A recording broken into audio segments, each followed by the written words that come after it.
World cup के पहले मुकाबले में यानी कि मेलबर्न की महाभारत में भारतीय टीम को मिली महाजीत। और इस महाजीत में वैसे तो चर्चा विराट कोहली की हो रही है, विराट कोहली के शानदार बल्लेबाजी की हो रही है, विराट कोहली ने जिस तरह से पाकिस्तान के गेंदबाजों की जमकर खबर ली उसकी हो रही है, लेकिन चर्चा सही मायनों में उन अनसंग हीरोज़ की भी होनी चाहिए जिन्होंने मेलबर्न की इस महाभारत में बड़ा इंपॉर्टेंट रोल अदा किया भारतीय टीम को मैच जिताने में। सबसे पहले बात अगर हम हार्दिक पांड्या की करें, बतौर बल्लेबाज शतकीय साझेदारी उन्होंने निभाई और उनकी कंट्रीब्यूशन की हर तरफ चर्चा हो रही है। और खुद हार्दिक पांड्या अपने प्रदर्शन को लेकर बहुत इमोशनल होते नजर आए, खासतौर से जिस अंदाज में वो विराट कोहली का साथ दे रहे थे और क्राइसिस में जिस तरह से उन्होंने बल्लेबाजी की उसको शायद ही जो भारतीय क्रिकेट फैंस है वो भूल पाएं, या मेलबर्न जहां पे इस वक्त मैं बैठकर आपसे बात कर रहा हूं ये मेलबर्न शहर उनको भूल पाए, क्योंकि मेलबर्न में लगभग 91,000 दर्शक थे या 92,000 दर्शक हम कह सकते थे। और इन 92,000 दर्शकों के बीच में हार्दिक पांड्या हीरोपंती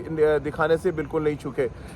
शतकीय साझेदारी की चर्चा तो होगी, क्योंकि जब आपके सामने टारगेट होता है तो फिर आपको रन बनाने पड़ते हैं मैच जीतने के लिए। ठीक उसी तरह से अपने विरोधी को रोकने के लिए आपको विकेट्स लेने पड़ते हैं। और हार्दिक पांड्या ने बतौर गेंदबाज जिस तरह का कंट्रीब्यूशन दिया है वो बहुत काबिल तारीफ था। और ये कोई पहला मौका नहीं था, दरअसल हार्दिक पांड्या को 6 बॉलिंग ऑप्शन के तौर पे इंडियन टीम में रखा गया है। और जब कोई मेन गेंदबाज फिरता है तब उनका नंबर आता है, लेकिन अक्सर जब उनको गेंदबाजी पहले दी जाती है तो वो इम्पैक्ट छोड़ने में कोई कोस कसर नहीं छोड़ते। खासतौर से अगर हम मेलबर्न की उछाल लेती पिच पे उनकी लेंथ और लाइन पे अगर बात करें और जिस तरह से डायमेंशन को ध्यान में रखते हुए उन्होंने गेंदबाजी की वो बहुत कमाल था। जिस तरह से शॉर्ट पिच गेंद पे उन्होंने 2 विकेट्स लिए, आपको याद होगा लॉन्ग ऑन पे 2 विकेट्स उन्होंने निकाले और वहां से मैच का नक्शा पूरी तरह से बदल गया। तो हार्दिक पांड्या की गेंदबाजी मुझे लग रहा है अगर आप 3 हीरोज और चुनेंगे विराट कोहली के बल्लेबाजी के अलावा तो शायद पहले नंबर पर नाम आएगा।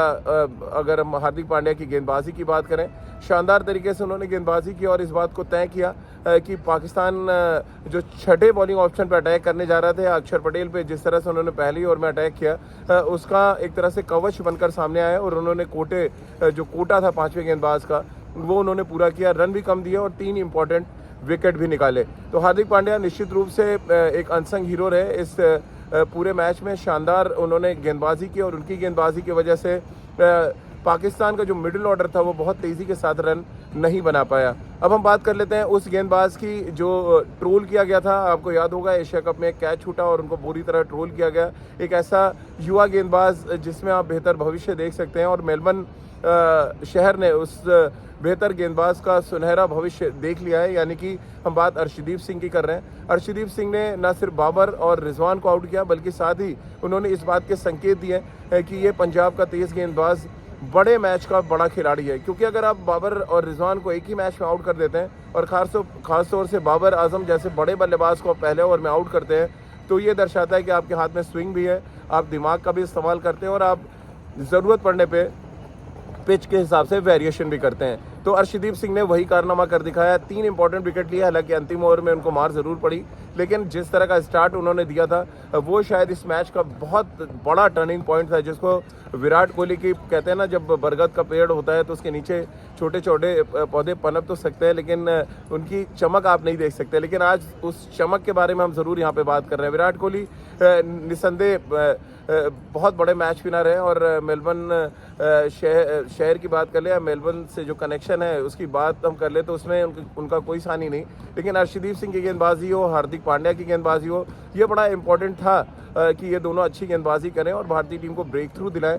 तो ये 2 टर्निंग पॉइंट्स है जहाँ पे हमने चर्चा की। और तीसरा टर्निंग पॉइंट शायद किसी की आँख के सामने नहीं आ पाया और वो तीसरा टर्निंग पॉइंट था मोहम्मद शमी का इफ्तिकार को आउट करना।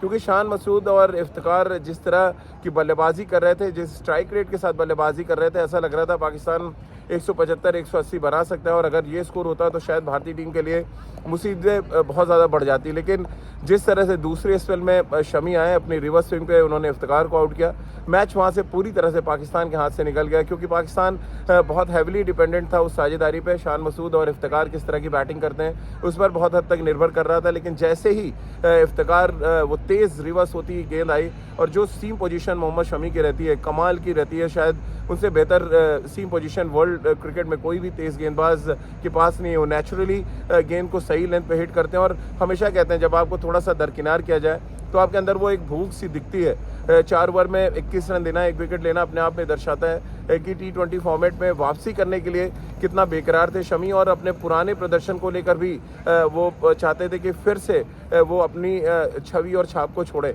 इस लिहाज से भी मोहम्मद शमी का जो रोल था वो बड़ा इंपॉर्टेंट था, और मोहम्मद शमी ने बहुत शानदार तरीके से अपने रोल को निभाया, और जसप्रीत बुमराह की कमी कम से कम पहले मैच में तो नहीं खलने दी। यानी उनका एक्सपीरियंस बहुत काम आया, और जब आप एक्सपीरियंस अपना मैच में ले आते हैं, पिच और परिस्थिति को समझते हैं, तो फिर आप ऐसी ही शानदार गेंदबाजी करते हैं। तो कुल मिलाकर विराट कोहली अगर सुपरस्टार थे इस जीत के, तो हार्दिक पांड्या की गेंदबाजी, अर्शदीप सिंह का पहला स्पेल और मोहम्मद शमी का इफ्तिकार को आउट करना किसी स्टार से कम प्रदर्शन नहीं था। और कुल मिलाकर देखिए, क्रिकेट एक टीम गेम है, एक अकेला मैच नहीं जिता सकता। 11 के 11 खिलाड़ियों का कंट्रीब्यूशन होता है, उसमें किसी का ज़्यादा होता है, किसी का कम होता है। लेकिन मेलबर्न की इस महाजीत में जो 4 इंपॉर्टेंट कड़ी थी, उस पर हमने आज बातचीत की मेलबर्न से। अब हमारा सफ़र, जैसा कि हमने आपसे वादा किया था, सिडनी हम चलेंगे, और सिडनी से भारतीय टीम की प्रैक्टिस सेशन और भारतीय टीम के आगे के सफ़र के चश्मदीद गवाह बनेंगे, और उसका हिस्सा हम आपको भी बनाने की कोशिश करेंगे।